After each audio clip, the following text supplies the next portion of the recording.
오늘은 카메라를 보고 얘기해야 되나? 이게 이제 요즘에 ASMR이라는 게 유행인 거 아시죠? ASMR의 뜻이 뭐냐? 듣기는 많이 들어보셨죠? 오토노무스 자율, 센서리, 센스, 감각, 메리디안, R은 리스폰스, 반응, 그러니까 자율, 감각, 쾌감, 반응의 줄임말이래요. 요즘에는 너무 많은 노이즈들이 많아서 소리만 좀 조용히 들으시는 분들도 많고, 그걸로 힐링 하시는 분들도 많고, 주무시기 전에 이거를 들으시면서 주무시는 분들도 많다고 하고, 또 제가 한참 아기 재울 때는 너무 안 자니까 빗소리도 틀어보고, 무슨 뭐 아주 동요도 아주 단조의 동요도 틀어보고 그랬는데 잘 안 자더라고요. 아무튼 뭐 빗소리가 저는 제일 좋았던 것 같아요. 타닥타닥 떨어지는 소리.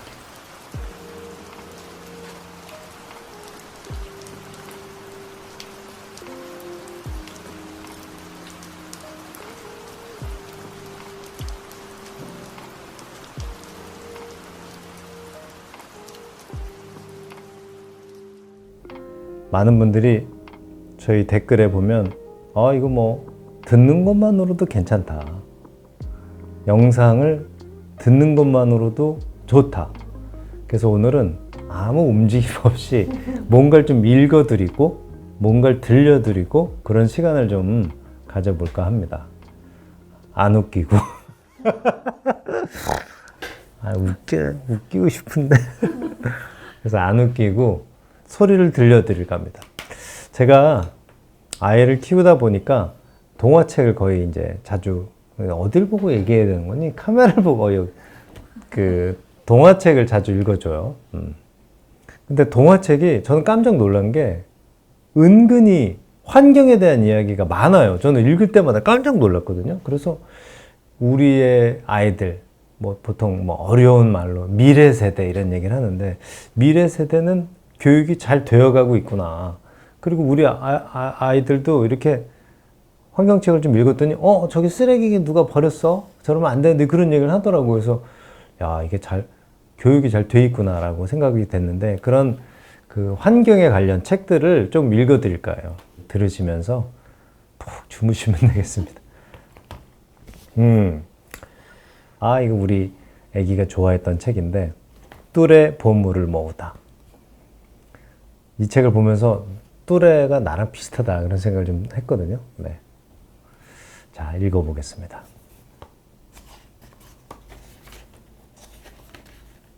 뚜레의 집이에요. 부엌, 유리창엔 커튼이 있고 식탁과 의자, 조그만 리사 화분이 있어요. 뚜레의 집이랍니다. 거실에는 엄마 사진이 걸려 있어요. 양탄자랑 TV, 빈 상자도 있어요. 뚜레와 헬로가 바깥으로 나가요. 헬로는 강아지인 것 같아요. 뚜레가 이제 손수레를 들고 바깥으로 나간 거죠. 와, 뚜레가 우산을 발견했어요. 헬로는 아주 멋진 나뭇가지를 찾았죠.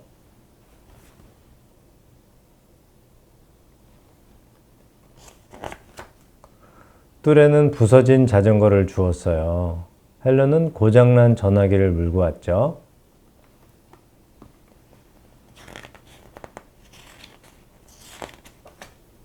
뚜레와 헬로는 여러 가지 보물을 찾았어요.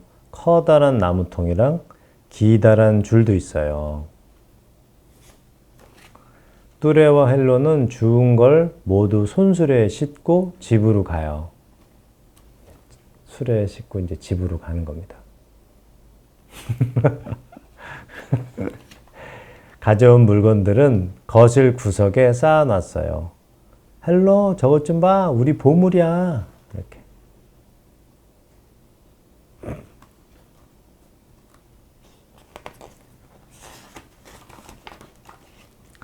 와, 엄마가 뚜레네 집에 오셨어요. 엄마, 보고 싶었어요. 뚜레야, 방이 엉망진창이구나. 엄마가 말했어요. 걱정 마라. 엄마가 깨끗이 치워줄게.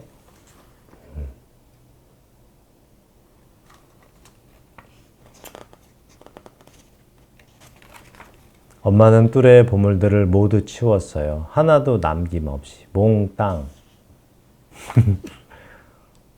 엄마 손이 가니까 정말 말끔해졌지? 이제 소세지 구워줄게. 소시지는 맛도 좋고 건강에도 좋단다. 엄마가 말했어요.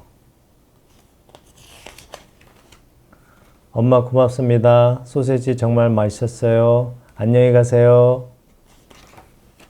뚜레와 헬로는 또다시 보물을 찾으러 나섭니다. 엄마가 깨끗이 치워놨는데 또다시 보물을 찾으러 나가는 거예요.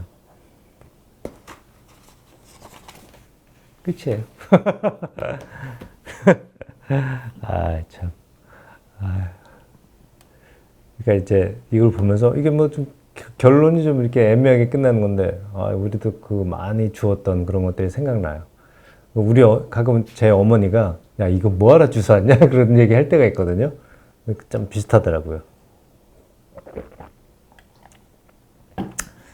뚜레 보물을 모두 다 했습니다. 네. 이게 책 넘기는 게 좀 어렵구만요. 이게 뭐 film 묻히기도 어렵고. 자.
어떠셨나요?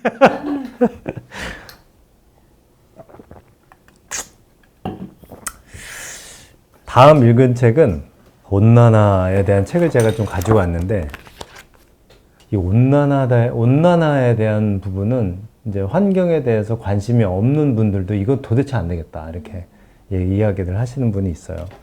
이건 얼마 전에 제가 도서관에 갔다가 촬영 중에 무슨 도서관에 갔는데 거기서 봤던 책이거든요. 지구 온난화 교과서. 참. 예, 아까 잠깐 말씀드렸듯이 환경에 관심이 없는 사람들도 이게 좀 약간 두려워졌나 봐요. 이제 진짜. 어떻게 해야 하느냐. 잠깐 좀 읽어 드릴게요. 뭐 다 아시는 내용이고 뉴스에도 많이 소개된 내용이지만.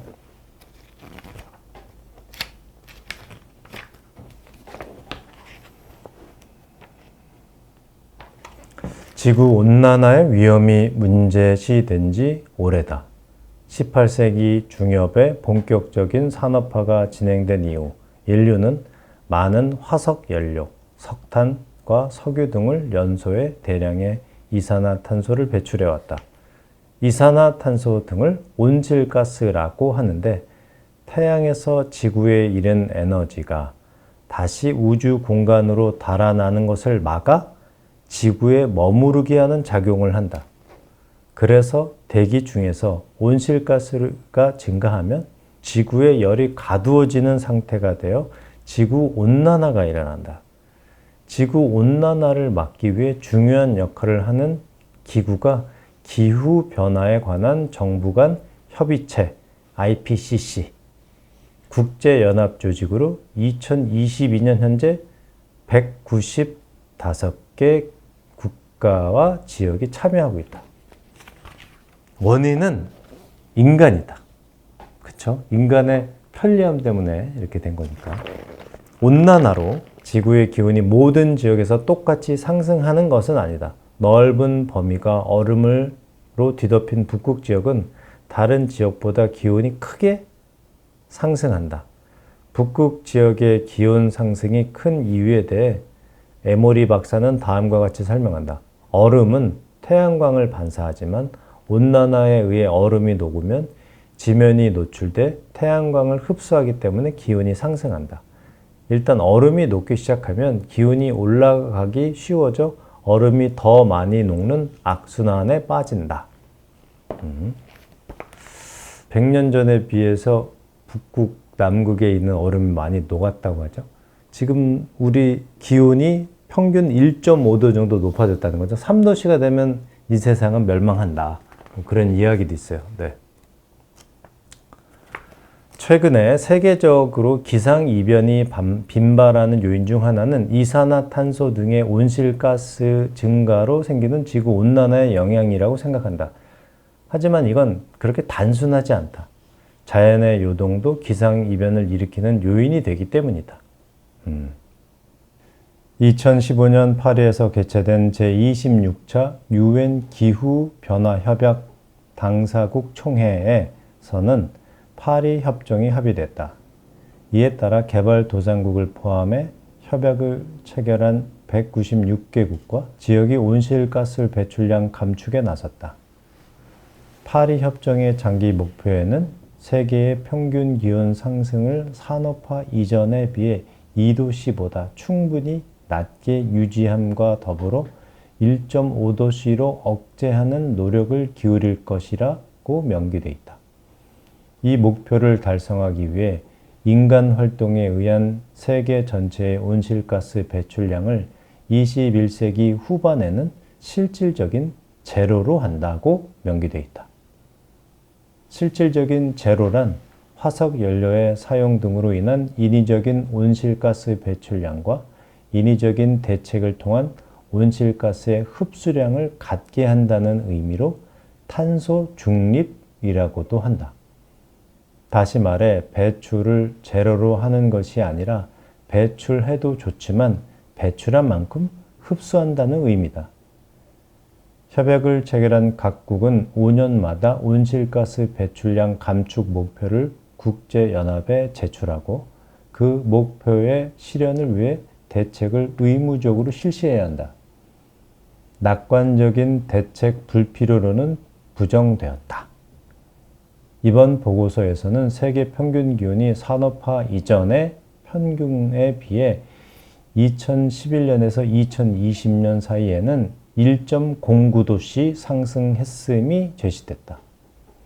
즉, 파리 협정의 장기 목표를 달성하기 위해서는 앞으로의 기온 상승이 실질적으로 약 0.9도씨보다 충분히 낮게 유지되고 가능하면 0.4도씨로 억제해야 하는 것이다. 또 보고서는 2019년에 대기 중 이산화탄소 농도는 410ppm, 1ppm은 0.001%며 산업화 이전보다도 약 47% 증가했다고 기술했다.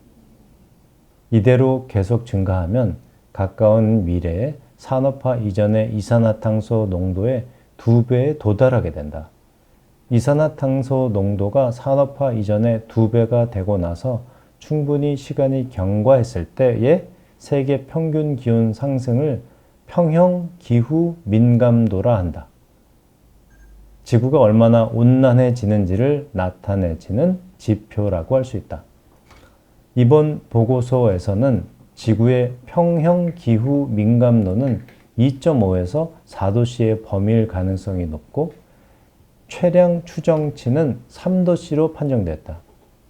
평형 기후 민감도의 값은 각국이 취할 온난화 대책의 중요한 지표다. 만약 평형 기후 민감도가 1도씨처럼 낮다면 대책을 거의 강구하지 않아도 되지 않을까 하는 의견도 있었다. 하지만 최량 추정치가 3도씨라 판정됨으로써 평형 기후 민감도가 낮을지도 모른다는 기존 의견은 더 이상 통용되지 않는다.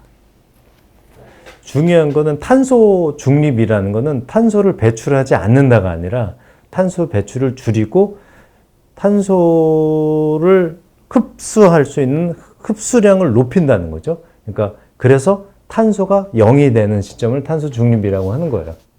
그렇습니다. 아무튼 지구 온난화에 대한 이야기는 이거는 국어, 영어, 수학 다음에 온난화를 배워야 될 것 같아요. 제 생각에는. 국어, 영어, 수학, 온난화. 그렇게 생각합니다.